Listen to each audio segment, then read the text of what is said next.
Hi and welcome back. Right, so most of the major structural work is done on the hugger now. What I now need to do is finalise the design and do all the finishing work to actually put it together. Not the painting side of it, just the actual decisions on where I put the actual hugger part and exactly how I connect it all together. So let's start off by having an actual look at the hugger itself. And the main choice I need to make before I do anything else. Okay, now because Chris suggested it, well, he didn't actually suggest it as such, here's a mock-up of what it looks like with the hugger on the outside of the support frame. Now I have to say this is pretty much how I visualised this for quite a long time, and it's when I thought about this sitting on my desk at work or whatever, this is pretty much the look that I'm thinking of. And I think I quite like it. Here it is the other way around, and so that's a little more industrial. It has the advantage of hiding some of that plug welding on the back of the hugger a bit more. It distracts the eye away from it, whereas if it's the only surface it's going to be a bit more visible.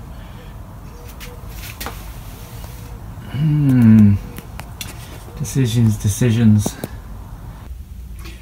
Right, so I discovered why it was so close to the tyre, and the reason it's so close to the tyre was it bends very easily on this very flimsy back bracket, which is the thing that actually attaches it.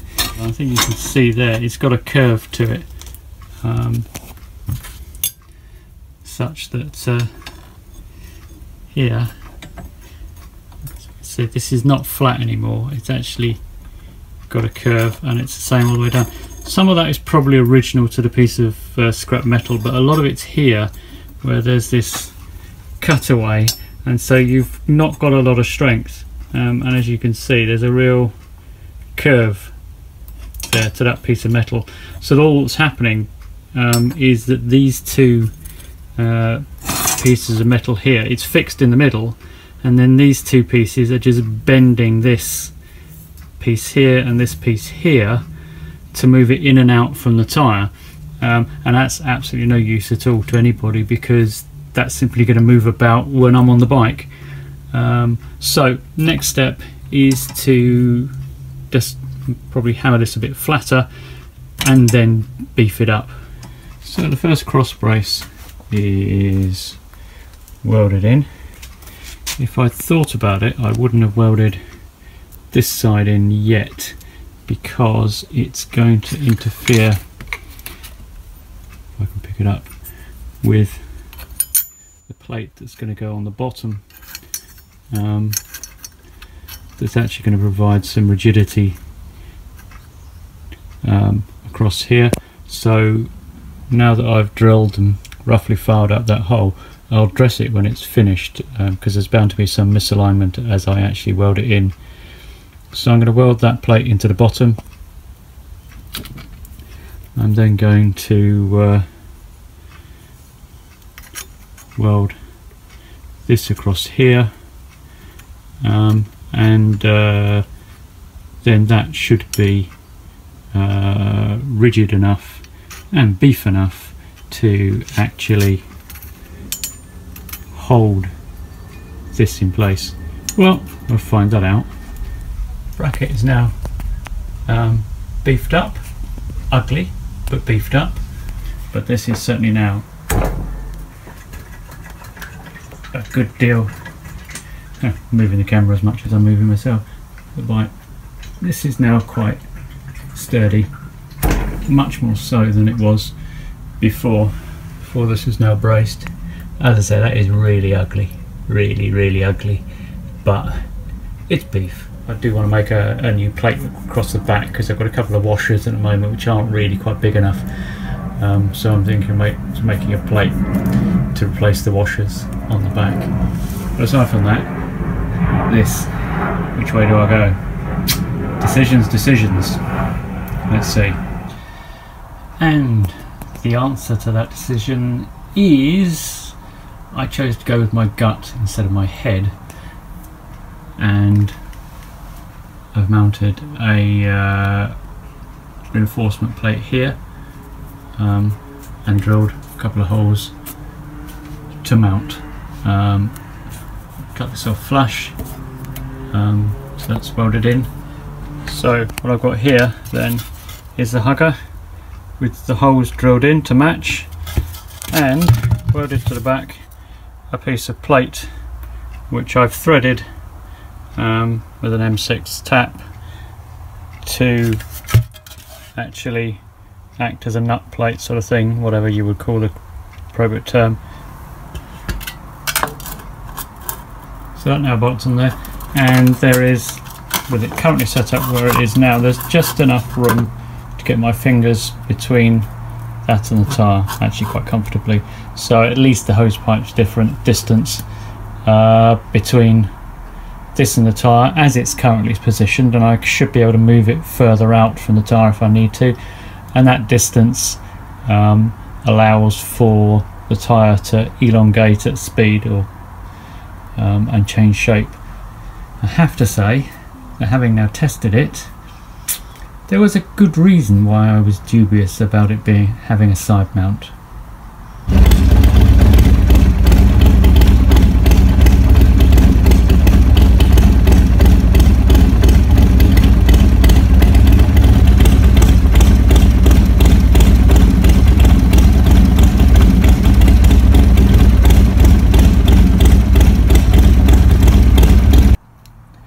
So who says that Harleys vibrate, eh?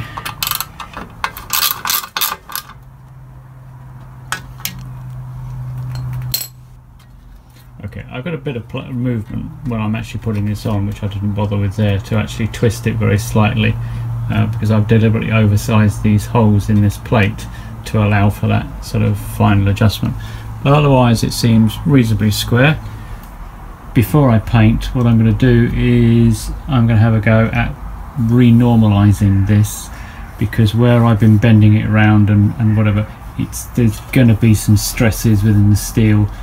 There's going to be some places where the steel has crystallized, and whilst that vibration you saw really only happens at low speed, as far as I'm aware, obviously I can't see when I'm riding the bike, as soon as you get off those low revs then it flattens out, and as far as I can see by glancing back, this is as stable as you could reasonably expect running the bike. But there are stresses in here. I don't want them building up and then actually breaking the steel at some point in the future. Normalise and then prepare for paint, which I'm not going to do too much, if any, videoing of, because preparing for paint is just rubbing down, and this is quite rough, this paintwork. And there's a bit of a dent in here where I hit it too hard with the grinder. One of the reasons why I didn't want this too much on show, and this will distract the eye from this dent. You can feel it with your hand. It comes down nice and smooth, and it goes in the other way and then back out again and then down. Oops, might have actually pointed the camera at it. And the same this way. A nice curve here and it dents into here. So it's not going to be a showpiece, and I'm not going to fill it either. It is what it is. Starting to sand down the hugger now, just to get the worst of the paint lifting and scratches and stuff. Now that I've sanded it back, you can see the grinder scars from when I was taking off the plug welds, and as you can see I didn't do it very well. Well, not if I wanted a professional finish anyway. And again, you can see them here. This is the problem with using a grinder. Grinder's great, but it's so easy to go too far. On the other hand, if you want a nice wrap finish, it's a great way to go. Damage has got some fantastic paint effects on the tank as a result of it. Anyway, the paint's starting to feather, so a bit more to go on here. I'm not after a perfect finish. I'm not looking for showroom paint. It's going to be scarred and it's going to be scratched, and that's fine by me. It is for that bike anyway. Right, moving on. Now that the main bracket is done, what I need to do is to create a washer to go behind here, because these holes just here are of course much bigger than if I can hold that straight, are much bigger than the bolts go through them, which gives me the adjustment to move it. So currently the bolts are sitting behind here, and as you can see, so there's lots of room for them to move around, and so it allows me to change the angle of the hugger. And the problem is that at the moment I'm using a washer, but you can see tightening that up has just curved it out, so that is no longer flat. It's got a distinct dish to it now because it's been pulled into the hole. So I'm going to make a plate which is going to sit behind it, and I'm going to have a slot in it so that it will move a little bit around, but keep the bolts more or less in a straight line, because the plate here has a slots in it. So I'm going to mirror it here with a plate which will be a bit stronger, and allow me to put the bolts through from that side without worrying them about being pulled through as they tighten. So this is the donor piece of metal, but it's a suitably sized just piece of metal. So I'm going to cut it off here and down here, and then that will give me a plate which is just the right size to cut a slot in and use as a backing plate. Plus it's quite nice and thick, and so shouldn't be pulled too much into those holes. Right, a couple of minutes with a hacksaw. Has now freed that off, so it's about the right size. So now what I'm going to do is just clean it up a bit, get rid of the sharp edge, work out where the middle is, and drill some holes, and then slot them out. Right, so despite the rain catching me out while I was trying to spray yesterday, the bracket is now had a couple of coats of paint on it, and waiting to be dried, as well as plate. No, I'm not quite sure how you describe that really, but anyway, just a spacer plate that will allow the bolts to hold against the main holes. And similarly, the actual hugger has had some paint. Now you can see here that dip in the back, and there's a few pinholes here. This won't be quite so visible, these worst parts here, because they'll be mostly under the bracket, but these will be visible. So what I'm going to do now is perhaps I should have put some filler primer while I was out after all, instead of looking at it and putting it back. So what I'm going to do now is just put a guide coat over this, and I'm going to use a contrasting colour for that, and then I'm going to give it a bit of a rub down. Well, that guide coat is pretty brown. Well, not surprising really. So let's see what happens with a bit of 800 grit and some water. Guide coat is coming away, and just leaving a few flecks of brown in the deeper holes. Oh wait, am I seeing faces? Okay, so the guide coat is roughly sanded off with 400 grit. I was a little bit aggressive down in the corner here, and I went right through to the metal, so I put a bit more paint on it, and try and rub that down a little more carefully. Here you can see that the guide coat has been left down in the dents in the metal, the grooves that were left by the disc cutter or grinder, and you can see here you've just got a bit of base colour showing through.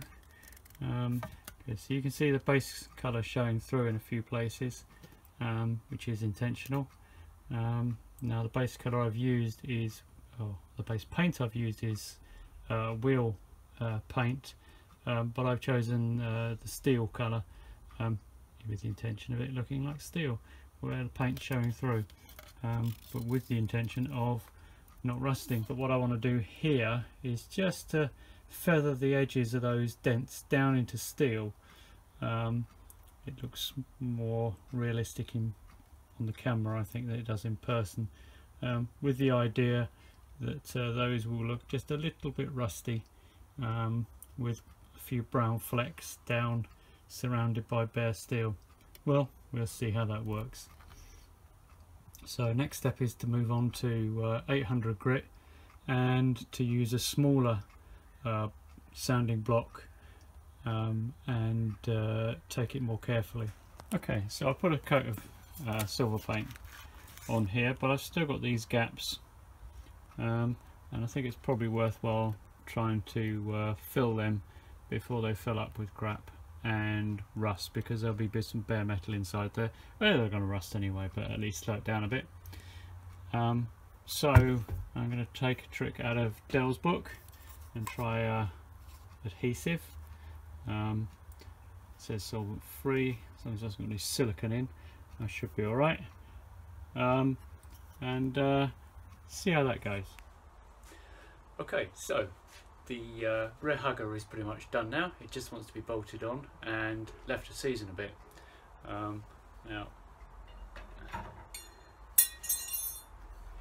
here it is, ready to go on. I've just been painting the underneath today, and I'm not sure how well you can see that. So I put a bit of actually sealer into that crack, and it's actually worked really nicely. I'm sure it will rot out inside there, but it's sealed really well. I'm sure it will leak through the screws and all sorts of other places, and it will go rusty, but never mind. I had a bit of overspray around the edges, where the undercoat I was using has come through, so I've oversprayed those, and that's going to need a bit more rubbing down. But given this stuff, this tough black stuff, takes a couple of weeks to go off. It's just going to have to season on the bike for a little while, and then I'm going to do whatever it needs doing. So the finish is a bit off at the moment. It's a bit hit and miss, but it'll look better with time. So let's get it on the bike. Here we are. I still need to take this bracket off here, finish it off on the front side, close up the hole or whatever I choose to do with it, so that still needs to come off. These bolts at the moment are too long, so they need to be cut down, but I'll do that when I take this bracket off. For the first few weeks, what I want to do is get this on the bike and see how it works in practice, and then tweak as I need to. So here's my plate that I made up to cover the very large holes. As you can see, I can get my little finger through these holes, which is much wider than these bolts. And yeah, we have a similar slot through there.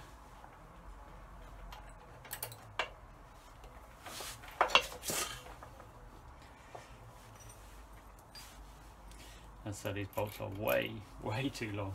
I really should cut them down now. Maybe I'll do that off camera once I've got it bolted in place, but we'll see. I've also used nylocks, so I'm gonna have to use new nylocks when I come to do this. What I haven't brought along is my ratchet.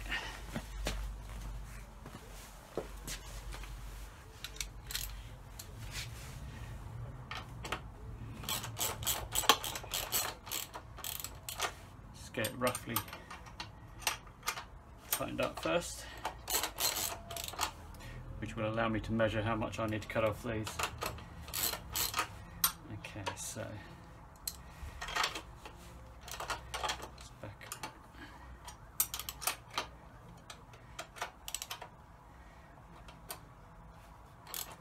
Okay.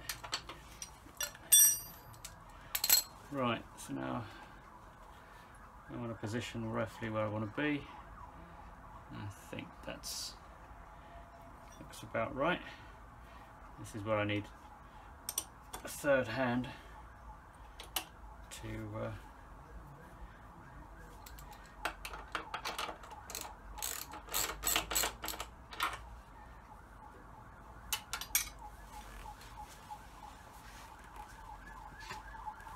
probably a little bit off center, but I can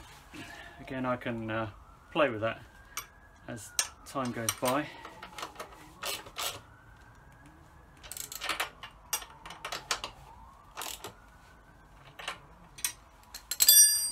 Have a look from behind. Yeah, it doesn't look too bad.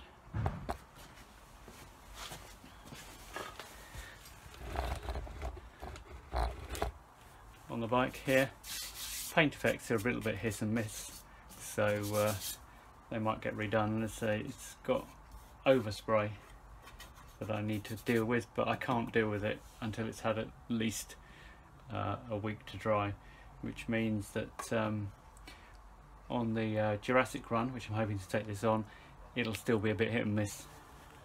There you go. It's one of the joys of running a rat bike, and I guess this sort of qualifies as a rat bike. It's certainly not a garage queen, is that it doesn't matter. So let's see if I can wheel it out and have a look at it. Okay, so here we are, hugger's in place.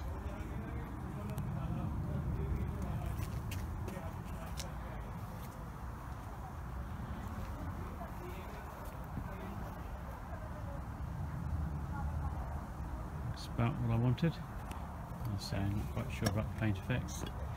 I might come to love them, hate them, but at the end of the day, it's only a spray can away.